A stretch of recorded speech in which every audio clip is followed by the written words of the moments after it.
Welcome to my very first free complimentary online webinar. This is something that HR Boost is going to be doing monthly, and I hope to bring rich content to all the people that are looking for it. And truly, it's going to be something where we'll make it interactive. So if you have questions, there's a Q&A kind of app built into the Zoom Pro. You can ask questions as I'm going through, and I will monitor those. I will try to answer those as I'm speaking, or bring them into the content to make it more applicable to you personally. If I don't have time to bring it up to keep everything on track during the webinar, I will, at the end of the webinar, come back and open up the questions and try to process all of those for you during this 1 hour that we're together. So feel free to kind of just, not just jot questions on a notepad, but type them up if you have them, put them in the Q&A, and we'll try to make sure that this is giving you back the answers that you're seeking as we're spending this time together. I am absolutely passionate about this subject matter. Those of you who know me personally already know that I really believe in culture, and especially culture by design. But I have really decided over time that it'd be nice if we could make it concise, if we could actually drill it down, if we could make it step by step in nature. And I think that when I put out my book, The Talent Emergency, I went back to that content and I realized I really do have a step-by-step process for this, and it really is as simple as 7 steps. And even though I say it's as simple as 7 steps, what we're going to cover today in just this 1 hour, which you're going to see here, it's a lot. It's a lot of information. Let me just get to this next slide if I can forward it. There we are. So what's on the agenda today? You can see here, we're going to go through these 7 steps, but as I start to begin to speak about them, it is a process. Culture is a process, you guys. It's not an event. It's not a one-time thing that just today I decide I'm going to have a great culture and people are going to love coming to work every day, and we're just going to do this one pulse survey, or we're just going to do this one visionary speech. We're going to inspire everybody, and we're going to have a culture by design that's sustainable. And I would say, honestly, that's not the case at all. It's really, truly a process, not an event. So today what we're going to cover are these 7 steps. So the first one you're going to see there is that there's some new cornerstones for high-performing teams. And what I'm going to get into specifically is about job fit. We've talked a long time about company fit and skills match, but today we're going to talk about job fit and how that really correlates and can translate into how you build high-performing teams. Then we're going to get right into critical performance priorities. As you see right there on your slide, it's 4th quarter. We just kicked off 4th quarter of 2018. And I can tell you right now, if I go into a number of businesses, I would walk in and I'd be meeting with C-suite executives, leadership, operational leaders, and I could ask them, what were the 3 critical performance priorities for the year?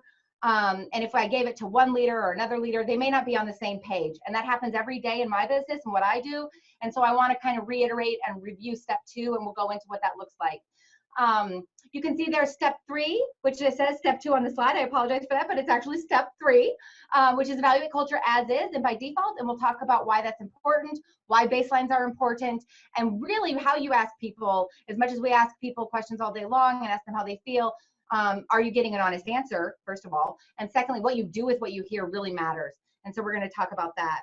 The 4th step, defining really the difference of values and whether values are lived or desired. And a perfect example, we've all seen famous, infamous companies out there like Enron with integrity is one of their core values, for example, and look what happened to them.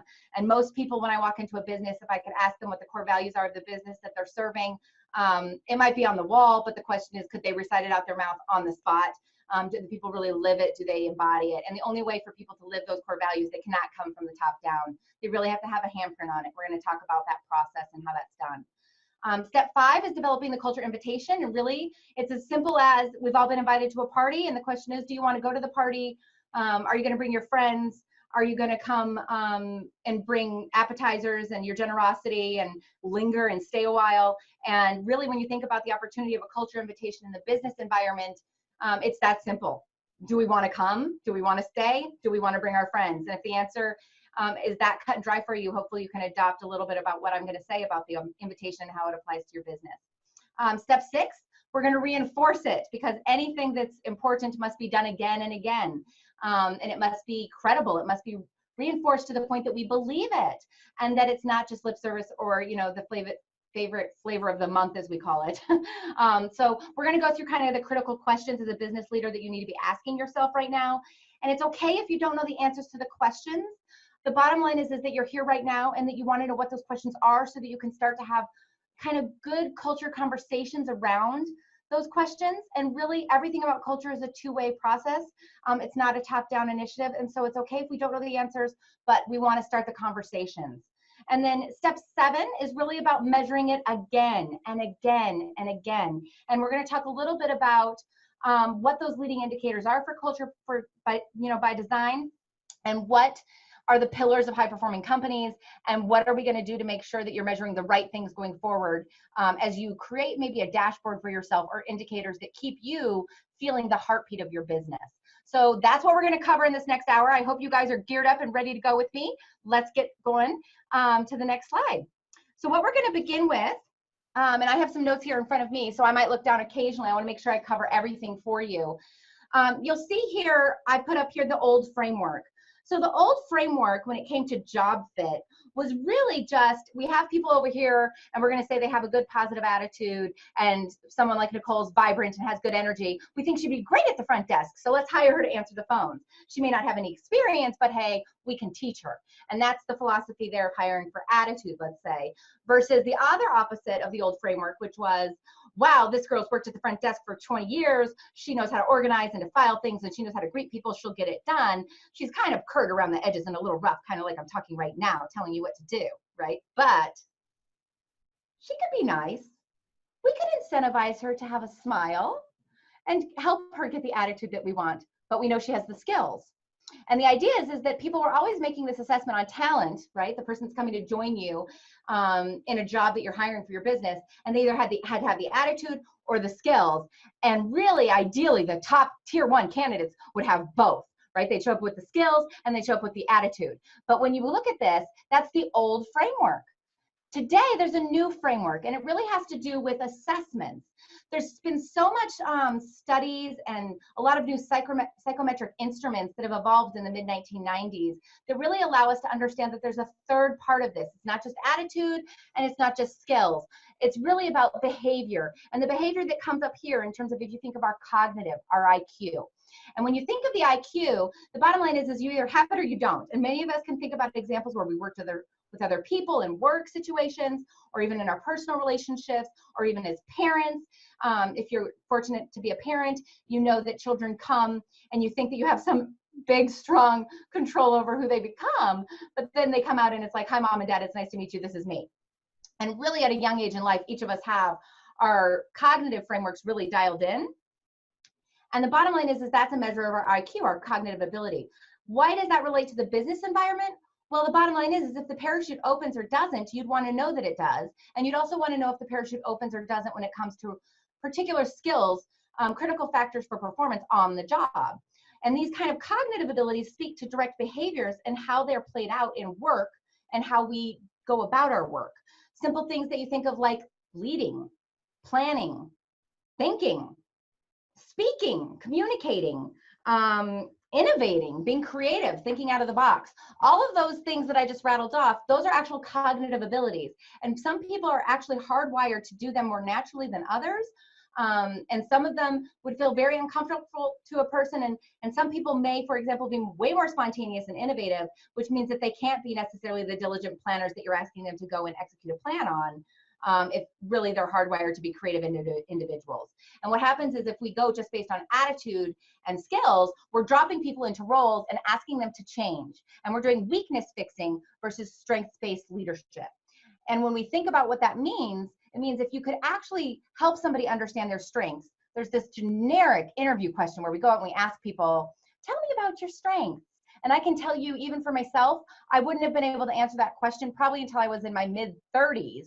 And I really still didn't even know exactly what I was so strong in until I did my own cognitive assessment. So I'm a big fan of assessments. Companies that are doing assessments right now, they're already ahead of the curve. The question is, what kind of assessment are they doing? I'm going to say, just ask one question. Is it a cognitive assessment? If it's not a cognitive assessment, then you're not actually measuring what it is that I'm talking about in terms of job fit. Why does it matter? I would say that right now you're going to run into a lot of people that you're going to hire in your business. Gen Z is a real opportunity right now. New people, young talent, people that can join your business but may not have the skills that you were seeking. And guess what? A lot of those are going to be up for grabs, and some of them aren't even for sale because they're so new on the market. You'll be able to evaluate attitude a little bit, and that's just interest in your company and coming to apply themselves to what you have going on. They're already showing intrigue. But wouldn't you like to know what their cognitive abilities are? And if you can measure that cognitive ability, I would argue that you can actually hire somebody with no experience right now and invest in that talent and know that you're investing in somebody that's basically going to do whatever X is, whatever that is that you've assessed for against the role. And they would do it happy and for free every single day, because guess what? They do it naturally and they love it. And what that means is that you're giving the opportunity for talent to have joy and purpose in their day and do something meaningful, have a sense of accomplishment in what it is that they're doing from their raw talents and gifts, and then build on that. So if we do that, that's the first box there, the old framework, the new framework, and what it means. Now we're going to move over to self-awareness. When you look at this and you think about self-awareness, kind of like I said, if I was in my mid-30s and I didn't even get that assessment, and I got a double major in psych by accident just because I'm so fascinated by this stuff, but it's truly where if you can get somebody to see what they're gifted in, wow, wouldn't it have changed their life if they'd seen it when they were 18? I can't imagine what it would have done for me in terms of confidence and just knowing this. But if we can bring people to that level of awareness right now, it's really powerful in showing appreciation, and appreciation for where somebody is and what they can do for you, and changing the conversation around from what it is that you can do for me, from how can I help you as your leader build on some of your natural gifts and abilities, and be able to have a really diagnostic conversation. You're in the top 10% of people who can communicate proactively. Wow, what could that mean for my business? And really being able to have a good conversation around that with the talent. It really does reinforce strengths-based leadership, which I put on here for you as a reminder. But more importantly, the tools that are out there and available to you is you can actually parlay this around an entire team. So you can actually chart an entire team's cognitive abilities. And what I'm talking about there is an appreciation for diversity, of not that I may be female and someone else is male, or that I'm Caucasian and somebody else is from a minority demographic, or where we grew up from. I'm from the mountains and you're from the city. Not that kind of diversity. I'm talking about diversity of how we think. And the idea is if you look at this picture right now of this young woman, and you look at this picture of this man right here, right away you're thinking they're diverse. They're from diverse generations. She is female, he's male. But I could tell you that actually if we got the cognitive assessment and we team engineered it, I could probably have a probability that they might actually be identical to some degree in certain boxes of how they execute on work or how they think. And if you have a room full of people that you hire that are just like you, and you thought that they were diverse just like this picture, you may have a team that's actually pretty homogeneous. And what that means is that we won't be able to solve problems together because we don't have diverse thinking at the table to solve every problem that comes to the table. So that's where we sit with step one and the opportunity there to take that forward. Now we're going to move right into the culture roadmap. If you have any questions on the job fit, company fit, attitude, just go ahead and type them up now. We'll get back to those at the end if we have time. I want to get into step two on the culture roadmap and really building the foundation. This got into, now that we have people on our team, and it may be a small team, you could have a large team. It's not going to change the step process for me. If you have 2 people on your team, or if you have 50, or if you have 150 people on your team in your business, really it comes back to you as the strategic leader in your business. Have you defined the critical performance priorities? And really, sometimes you can meet leaders that have 50 priorities that they've got on the table right now that they're trying to get their teams to execute on. And I'm going to challenge you to say, that's great. All those things may be priorities, but which priorities are actually mission critical? Meaning at the end of the year, if we didn't hit these, we have failed as a team. It should come into about three critical performance priorities that in essence are also clarified and strategic. And really for those to be strategic, they'd have to be thought out beyond just the strategic leader. Everybody on the team would understand what those are, and they'd all have their oars running in the same direction. The best way to test this, take an exercise.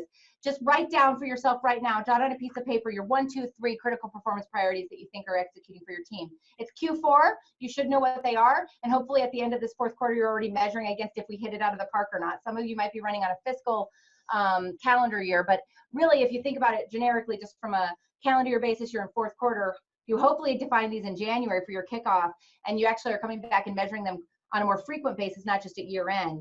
And you'd be able to say, okay, did we succeed or not? And really the whole ship kind of sinks or floats based on that answer to these 3 critical performance priorities.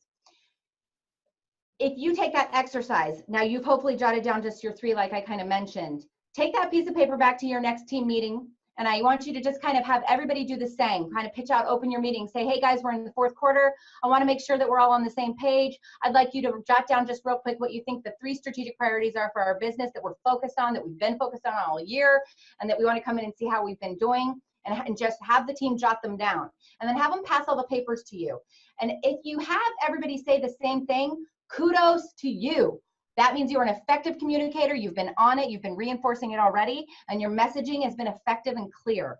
If they are different, then this comes back to we need to re-communicate, clarify again, and make sure that everybody's on the same page. And the only way to really do that effectively is to make sure that you're clarifying your expected values and engaging the team in defining and translating those things into SMART goals, as we call those, right? So really coming back and saying, great, it was a priority. Now do we have an actual measurable objective around it that's specific, measurable, attainable, realistic, and on a timetable? And hopefully we've delineated that when we expressed it as a goal, but if we haven't, now's a good time to probably tighten that up and make sure that we're all on the same page around it. The expected values in there speak to the how, not just the what the goal is, but how we expect to achieve this as a team. And there's a difference between service ideals, which I've noted here for you, and core values, which we'll talk about in a minute.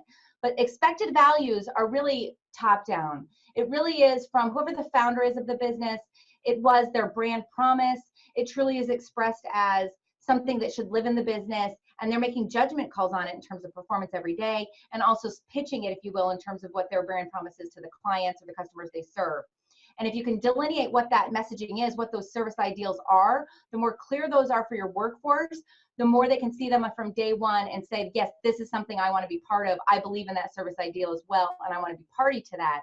It's a little different than the core values. This is an I ideal versus a we ideal. The we ideals are our core values. Service ideals are really saying, okay, guys, these are our specific critical performance priorities, and I expect everyone to go about this year, and I'm expecting that we do this proactively, not responsibly, for example. That's a service ideal of my business.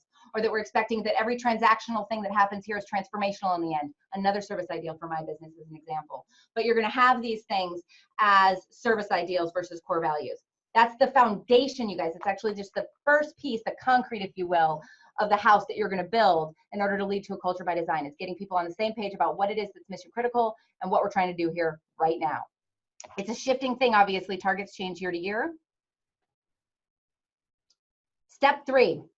Once we've done that and we actually have pitched out our team, we have a team, first of all. We have someone in the room more than us. We've let them know where we're going and what the definition of success is. Now it's time to get the voice of the people involved a little bit. And there's a lot of different ways to ask people what they think. And a lot of people that I run into in my field and out there in business, they'll say, oh, I just run a survey on SurveyMonkey. I put in some questions. Or they'll have a quick little pulse, dialogue thing on something that's digital that says how I feel today. Am I feeling up? Am I feeling down? Am I feeling challenged? And it's a very simple diagnostic. What I would recommend is actually the quality of your survey does matter. You want to have a survey that's actually measuring in a myriad of zones. And the reason I say that is because how we're feeling maybe at the management tier or strategic leader level in a business is buffered, and it's different than how we're feeling in the operational executionary zones of a business. And also to the frontline grassroots leaders that are out there, they're going to have a different kind of culture environment as well. It only takes 19 feet of separation to have a different culture. And really, if you have cubicles or walls up, it can be 2 feet, honestly. And it has a lot to do with the most predominant personality in the room when we're working with culture by default versus by design. So when we think of this quick survey, there's a couple things. One, it should be anonymous. Your surveys should be anonymous. If you want to hear the truth from people, don't ask who said it. Trust that they're going to give you the answer, and then trust that you want the truth. So it has to be anonymous. Some people will still run this in-house and create their own internal surveys, and you're only still going to get the truth if there really is trust in the business. And I would argue that trust is broken in most businesses right now. So I would say that you need a third-party survey. You're going to need a survey that actually people can trust, and they know that it's a third party and that you're getting aggregate or cumulative reports back versus who said what. It should be quantitative in nature, and it should have a qualitative component as well. Some are the best and most statistical are Likert scale surveys. I actually use one that isn't Likert scale. And the reason is I want somebody not to be neutral, right? Nobody's really neutral. I want them to actually go to the positive or the negative. So having some thought reasoning into how you build your survey and how it's built is really important. And it should be easy to take. The talent should not be able to have to spend more than 5 to 10 minutes on it. Be cautious about survey saturation. There's a lot of businesses out there that are best and brightest companies to work for, or they're recognized for best practices, and they might be competing for brand recognition from a marketing standpoint and an HR standpoint for multiple surveys a year. So really, you need to have a conversation with your workforce about why you're doing surveys so that they can get on board if you're asking them to do it more than once for multiple platforms. Some of the trends that I've seen in kind of the winner's circle is there's businesses that have gotten away with as much as 8, to be honest with you, surveys a year. And those companies that actually bridge to accountable culture management, which is doing something about the data after we hear what we hear, not just getting the data and asking what it is, but for the companies that do accountable culture management that work with me, for example, they'll be doing baseline data for 2 months before they even get to the 3rd month where they identify that this is the baseline, the truth of what it is that's going on here, so we can actually own it, talk about it, and start to change it together, not just one lens, but we're all going to have to work on this and putting that out on the table. And once you have that accountable culture management, the idea is that we didn't ask that survey question once, we asked it maybe twice, 4 times a year, quarterly, biannually, and at minimum 1 time a year. And if you're doing it 1 time a year, again, it's not just quantitative, it's a deep dive. You have to have qualitative follow-ups, focus groups, whatever it is that you do in your business. We build culture teams at HR Boost, but I think you really want to put it in the hand of the brand ambassadors. So just, again, quick surveys and my take on that, but it's a step through. You got to have a mechanism for the voice of the people. You want to hear the voice of the people, and you want to gauge it where you're getting the truth. And a lot of people, as much as even me, if I'm approachable and I'm friendly and I think people are going to come and tell me the truth, no matter what, if you're the leader, founder of your business, people are not going to truly always tell you the truth. And that has a lot to do with just how we're conditioned to how we came up through business and hierarchies and fear, to be quite honest. So create a safe place for people to be able to say what it is that they're doing and what it is they want you to do about what they're telling you. Step 4. Okay, let's get into core values. So a lot of businesses, I can walk into a room and I can ask them, do values come from the top or do they come from the grassroots bottom up? And you'll get a 50-50 split. Some people have their core values defined and it came from the leader that founded the business. And other people will say, no, we created it as a team. I've come somewhere in the middle of that in my own experience as the leader of my business and also in facilitating working core values with teams. And I would say that really every business does have service ideals, as I called them earlier, which is something that comes from me, myself and I. They're my expectations, my brand promise. I expect people who work for me, for example, to believe in those service ideals and to live them for the benefit of how we live what we do in HR, for example, to our clients. But it's different than when I sat in a room and I have a team of people who work for me and suddenly you're going, why are you here and why do you work for me? And asking that question honestly, you'll start to understand what the fabric of the we is. So I have here, if you really want to know if people are living it, you have to ask them if they identify with it. And when you think about that, it really is, well, what do you feel when you work here? And at HR Boost, we have a survey for this to do it organizationally, which is we ask people particular adjective type words that they feel in their work environment. And those words, I promise you, will be different than how the founders or the operational strategic leaders feel in that business. And so that's where you'll also evaluate what's felt by the strategic leader or the founder of the business. And once you have all of those words and you have all of those things outlined, you can actually put it up on a wall or put it in front of you in some way, and you can actually see what's aligned and what isn't. And the things that aren't aligned really aren't lived. They might be ideals, they might be things that we wish, they might come back to actually the founder's service ideals and their pitch, but it isn't something that's the we. The only thing that lives as we is something where it's all been aligned. We had the same sound. We both said, yes, we actually feel that collaborative strength, that we believe in that. And that's why I have this image for you, this tree. If you have collaborative strength in your business, then all the roots that outlie from this tree, for example, everybody understands, knows that it takes all the roots, the nutrients, everything that feeds this tree to help it stand up and to be as glorious as it is. And only if I had a handprint on that, if I felt heard in that, and it was truly a we, shared creation, collaborative process to evaluate and create that, the values, then do you have that we and the belief in it. You have the personalization. And more importantly, you've created a story.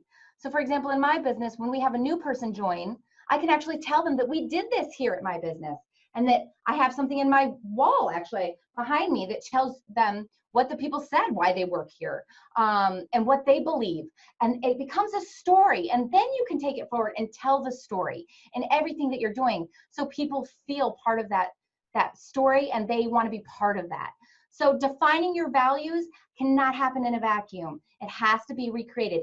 The only way I can tell you right now, if you feel that you might need to recreate the core values for your business and your teams, is to just go out and ask people what the values are. And if it's something that they have to recite, think twice about, and it isn't spoken from their heart, guess what? It's not lived.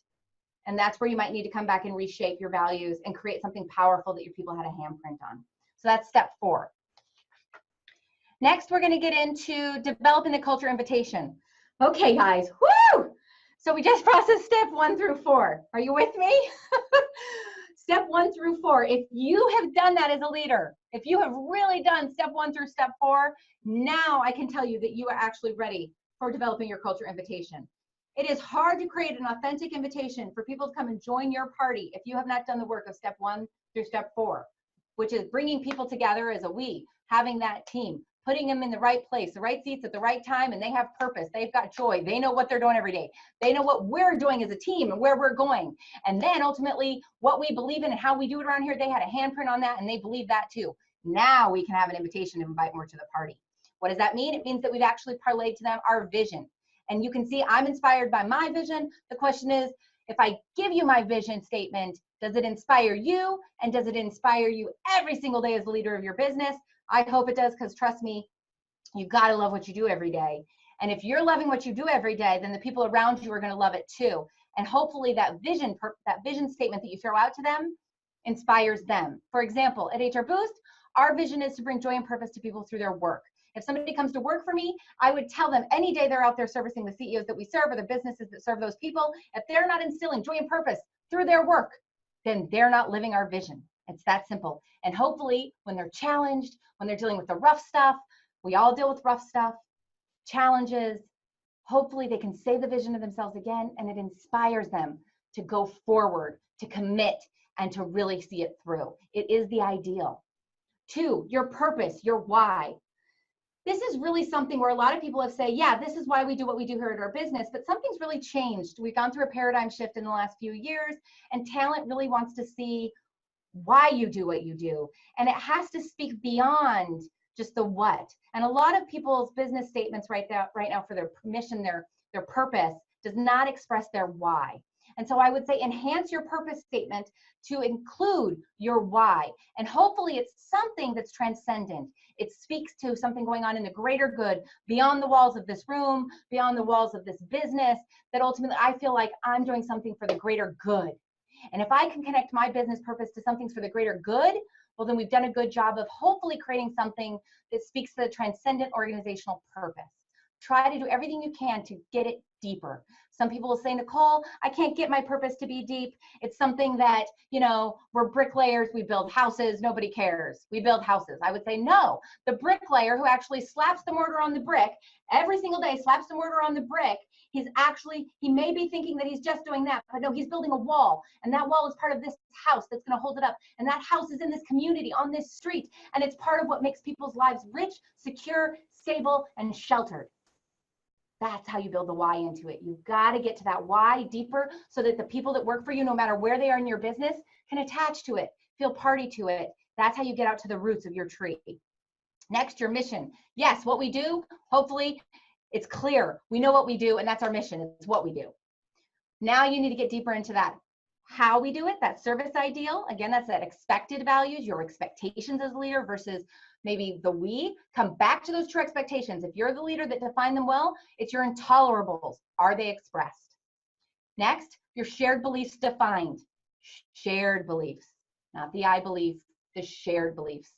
The story behind how those beliefs came to be and how everybody can actually feel part of that we versus the I. And then how do you define success? Your dividends, letting people know what's in it for them, why we do it, what's the love behind it. This is the fabric of your culture invitation. Every business that's in business right now, competing for talent, trying to scale, trying to differentiate themselves against all the competition that's out there and all the noise, heaven forbid, has to have a culture invitation, and it must be aligned on all of these levels and felt and really truly communicated again and again and again. Not just lip service, but how we take it forward, which takes us into our next step. Step 6, reinforce it. So once we've done the culture invitation, we've done all those steps 1 through 4, and then we've parlayed it into our communication and how we actually communicate it, how we effectively tie it all together and wrap it in a cute little party invitation to say, come join me, come join my party, bring your friends, say, let's have another party next week. If you're doing that, you have to do it again and again. It's not just a one-time party, right? You're wanting to have sustainability, talent retention, you're wanting to attract people for maybe more than 1 year, 3 cycle renewals, whatever it is, you're wanting to do it repeatedly. So you must reinforce it. In order to reinforce it, I'm going to start with asking you, if you think you have a culture invitation, how are you reinforcing it already? And that's one of those critical considerations you need to be asking yourself right now, because you may have thought that you've done this, but I really want you to have a plan. I call it a strategic culture plan. You have your strategic plan, your operation plan. Do you have a strategic culture plan? Because I would argue if you have an operations plan and a strategic plan, those aren't going to go so well for you if you haven't instilled and integrated a strategic culture plan. And what I would say is that even though the culture invitation presents, the theory that it's just culture, there's some great thought leadership out there about this, and I'm not the guru of it. There's plenty of studies out there. I've said it before. One of the ones that I'm going to cite today for you is Edward Schein. Edward Schein has long studied and really spoken to the fact that culture and leadership are on the same side of a two-sided coin. So some people will think that culture is separate than leadership. They're one and the same. And why does that matter? It means that you have to recognize that. In order to recognize that culture and leadership are one and the same, we have to believe that everyone in our business is a leader. It is not just me that's the leader in my business. Everyone, from wherever they stand in this business, is a leader. They have the opportunity to create, to live, and to serve our purpose, our why, and have a handprint on that. And then we have to let them know how they can do that through their respective job descriptions. But it's truly, if we believe this, that culture and leadership is one and the same, all levels. How does leadership live at all levels? We have strategic leaders, we have operational leaders, and we have grassroots leaders. Everybody is a leader, and we need to change the definition of leadership in our business. Traditional definitions of leadership have always been just that traditional hierarchy. Somebody's either a leader or they're not. They head up, managing people, or they head up a division in a business. And I would argue that that's traditional thinking of leadership. It is not the current philosophy of leadership that I'm trying to parlay to you. Leadership truly is, who do I align to? Who am I serving? And the question is everybody's aligning to something or someone? And if you're wanting them to align to your business and your leadership, you have to ask yourself honestly, are they doing that? If they're not, then they may not be aligned to you. And that should be a concern in terms of your talent retention and their depth of feeling in order to tap their discretionary effort and diligence in their give to your business and what it is that they do every day. It's a complex learning process, changing, traditional leadership to everyone's a leader. Some of the smaller grassroots businesses that are popping up all over the place right now have a competitive advantage, honestly, because they can create change more quickly. And some of the larger businesses are going to have to do a more diligent, repetitive drilling in and commitment process to this complexity of changing the learning philosophy, which is it's not important to be the leader that tells and tells you what to do, but it's important to be the leader that knows how to learn, unlearn, and relearn. And what does that mean in terms of competency for the leadership and how we define it at all levels in our business? The last thing that I would say is that Schein presents, however, the real thing that has to be lived in step 6, which is this empowering and this witness.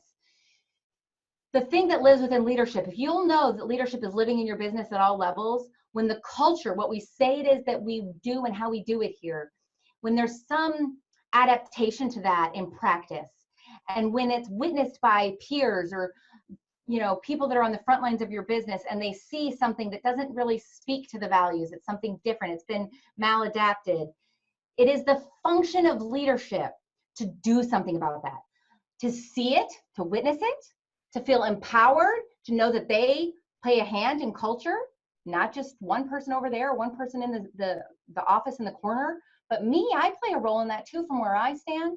They feel empowered, they witness it, and then they can do something about it. If they can do something about it, well, then that's where you're starting to live organizational leadership, shared leadership, and everyone's a leader. That's where we want to go, and that's how you reinforce it. It's going to take everybody on the ship to know what it is, to call it when they see it, to drive accountability, and to make sure that we live it. Why? Because they want to come to work every day and feel the same joy and purpose that I feel, that you feel, that we all feel in running and leading our businesses. We want them to feel that too, but they can't feel that if they're not empowered to recognize what it is. They're empowered to call it when they see it, and then they're empowered to do something about it when they see it. This is a really big step for a business. And once you've done this, I would argue that you've done a huge commitment and a huge step forward in building a culture by design. Okay, guys, we're getting to the critical questions now. Let's see where we're at on our clock. Okay, we're doing okay. Are you with me? I hope you're with me. The critical questions. Before you can really ask yourself, in what ways do the attributes live in your organization, I want to take you down a path of what we don't want. Because sometimes I walk into businesses, even now, I have to be honest, that are showing the attributes of what is coined clinical dysfunctional leadership. I never knew that you could actually get a doctorate or a clinical dysfunctional leadership degree, quite honestly, until I met someone who has a doctorate in that, and that's Dr. Ray Benedetto, the Strategic Alliance Partner of HR Boost. I've worked with him for a number of years, and he actually has published material on the 6 attributes of dysfunctional leadership, clinical dysfunctional leadership, and how it's witnessed in businesses today. And I'm going to share it with you really quickly, because those of you that are Gen Xers, Boomers, we for sure have witnessed some of these 6 things. I can say personally, I've lived some of these 6 things in our businesses. And if any of these ring a bell for you as I go through them in just a moment, we're allowed to laugh about it a little bit, because the truth is, sometimes laughable. But it's really sad right now if you have a business environment where these things are being tolerated. If these are things that we're not trying to actually change the conversation around. And so I'm going to put them out there. The first one is frontline leadership exhibiting trickle-down effects of basically threatening behaviors, meaning, well, if you can't do it, then you're replaceable anyway. And giving this feeling, this undertone of people being replaceable in nature. This is something that's one of the first symptoms or attributes of a toxic work environment. The second one is people using power to force something to happen. So if I believe something is right, or I believe that it's the only way to go about it, or I know more than you, and then going about making those decisions and putting them into black and white and ink, for example, and executing on those things and saying this is the way it's going to be, without stopping and pausing and asking the people that this is affecting what they think about it and how it's going to affect them. That is the second indicator that you have some toxicity in your work environment.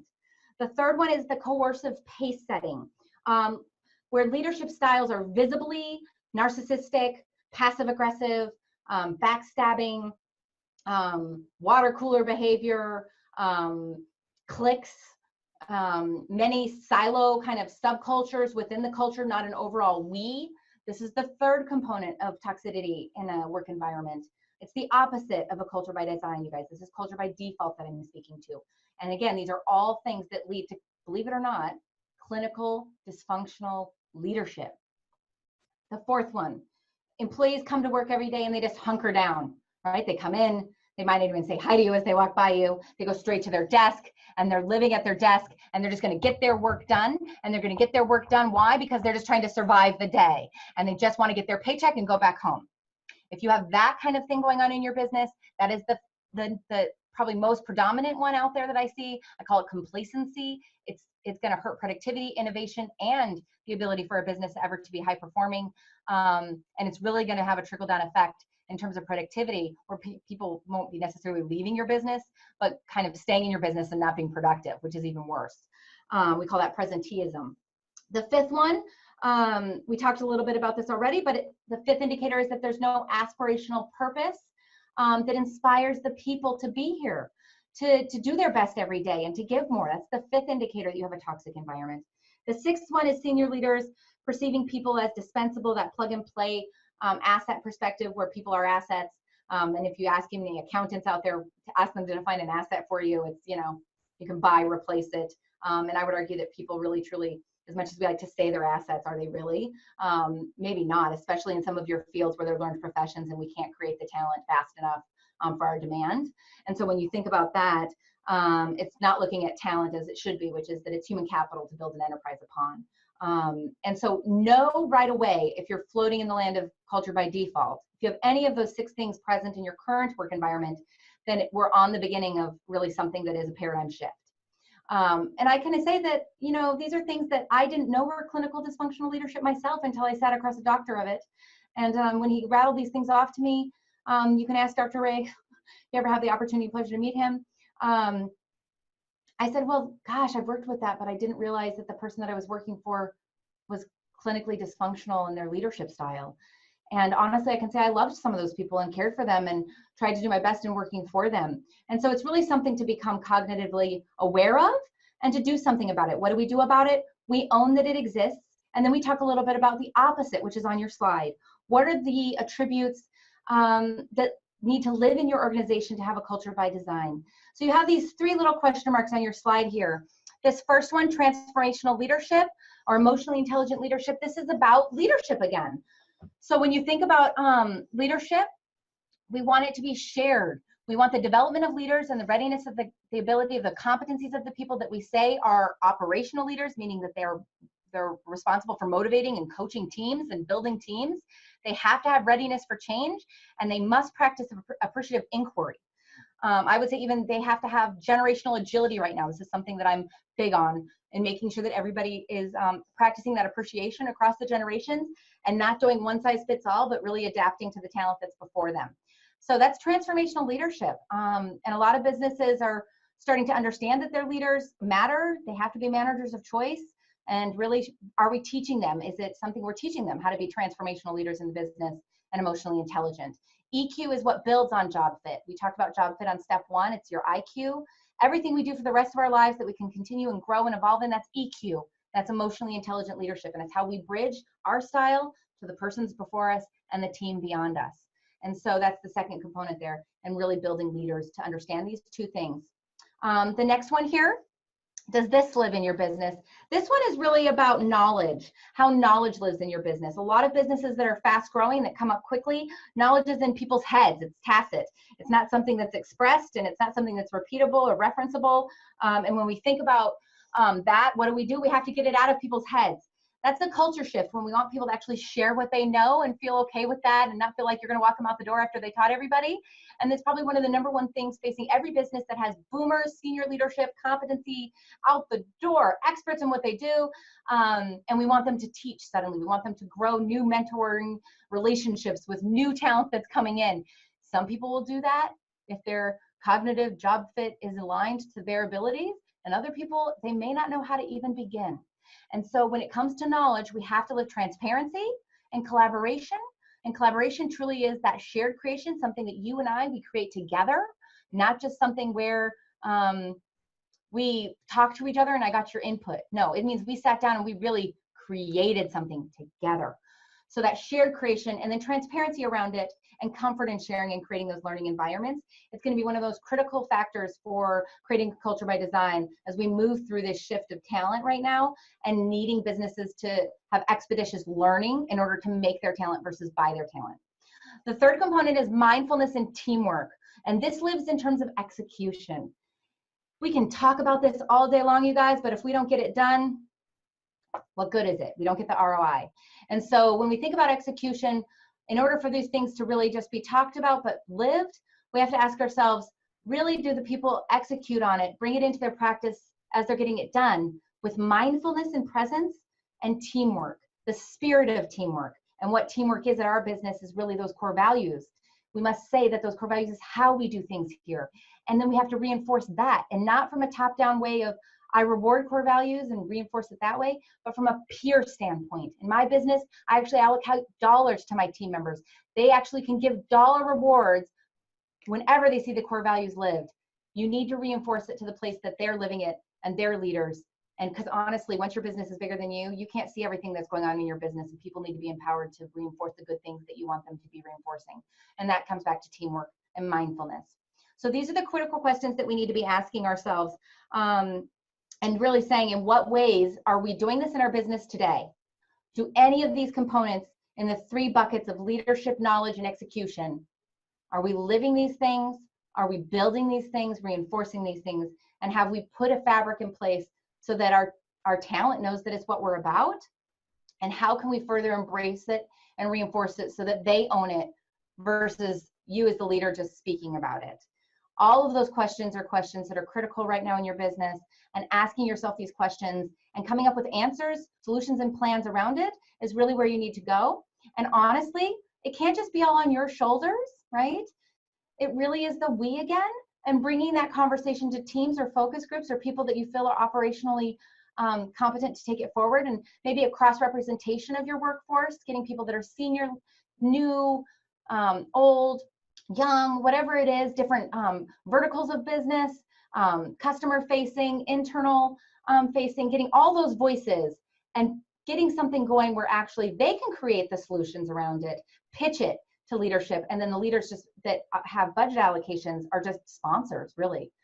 That's where you really would love to get this to go, and I would invite you to be the champion, the person that takes it there. Okay, so those are the critical questions. Step 7, woo! Obviously now, after all of that, hopefully you know why I say it's a process and not an event. We want to measure it again and again and again. This is something that we talk about again and again and again. Why? Because the conversation is going to change.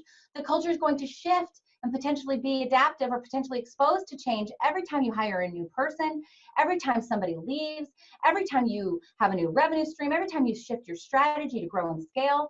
And if your culture is not currently being expressed, reinforced, and lived and owned, empowered by the people where they witness it and they live it, well, then it's something that we constantly have to be measuring and talking about and putting out on the table. There's a number of different resources out there. I mentioned the 6 attributes to you already. We talked about those today. There are leading indicators. There's a number of studies out there that show that the ROI on this has up to 17% return on investment. And if I could tell you that you could get 17 cents on every dollar right now that you invest in your business, would you do it? So obviously it's worth investing in. And then the 4 pillars of high performing companies. The 4 pillars of high performing companies is something that's also built on the framework for the character framework of capital-based, organizational leadership that Dr. Ray is all about, character-based capitalism. And these 4 pillars are core values, the transcendent organizational purpose that I spoke about, performance excellence, and performance excellence living in terms of how we define that success again, how we recognize performance. Are we driving it to the place where it's actually back to the individual in terms of their individual development and growth? It's personalized to them. So that performance excellence, that transcendent organizational purpose, again, that which I just stated, the core values, and gosh, I can't think of the 4th one right now. Why is that? Oh, everyone's a leader, of course, and everyone's a leader. So those are the 4 pillars, and really everything that I've talked about today rises up to these 4 pillars in order to be the change leaders that you can be. And so I really want you to know that one person cannot own Culture by Design. It can't just be one person. It can't just be you. It has to be a we operation. And how do we get it there? It starts with you. It starts with one person, even if you're not the founder of your business. Maybe you're the change leader in your business that's fueling this, that's working behind the scenes, that's the weaver, as I call you, the change leader that's starting to create this dialogue in your business. It takes one person that sparks it, but we must be the candle that lights many matches in our business to create something that's on fire, and truly living that change leadership and bringing everyone in your business to be a change leader is the opportunity. That's really what I had for you today in terms of building a culture by design and the 7 steps. And I hope that it gave you a lot of good low-hanging fruit and opportunity, and hopefully you're able to identify, for those of you that are clients on the call, you might already be working with me, working on your culture by design. It helps you identify maybe what step you're in or what phase you're in and where you're going next, and feeling hopefully fuel that you're on the journey. If you're on the journey, kudos to you, because again, this is something that is going to take commitment. It's going to take love. I would welcome you to connect with me. I love talking with each of you about your vision and your mission, your purpose, and what you're trying to do to get your workforces working with you and for you, and bringing joy and purpose to them every day. Something that I truly live and believe. And I think that it's as easy as just connecting with me. You can see here, yep, that's me. You can see that I'm on a number of social media platforms. I'm most active on LinkedIn, and so feel free to connect with me if you haven't personally already connected with me. And I would offer to you that if you want to book a meeting with me, get on a call, you want to take this conversation further, like next week, you want to get together for coffee and see me face to face, I welcome that. You can go to hrboost.com//schedule. Again, it's hrboost.com//schedule, and you'll get access to my calendar right away, and just book with me, and then we'll have the conversation. We'll take it forward. I'm excited to work with each of you, and the more champions we have out there having this conversation, creating this opportunity for people to really be leaders wherever they are in their business, I think is the future. And I want you to be champions of it. Sometimes this is a conversation where you need time to reflect. I give you hopefully a lot to think about. And so don't hesitate again to connect with me. Thank you so much for spending your lunch hour with me. I hope that it was power packed. And I appreciate you for staying indoors with me because I know it's a beautiful day. And I look forward to talking to you guys again. Make it a great day, everyone.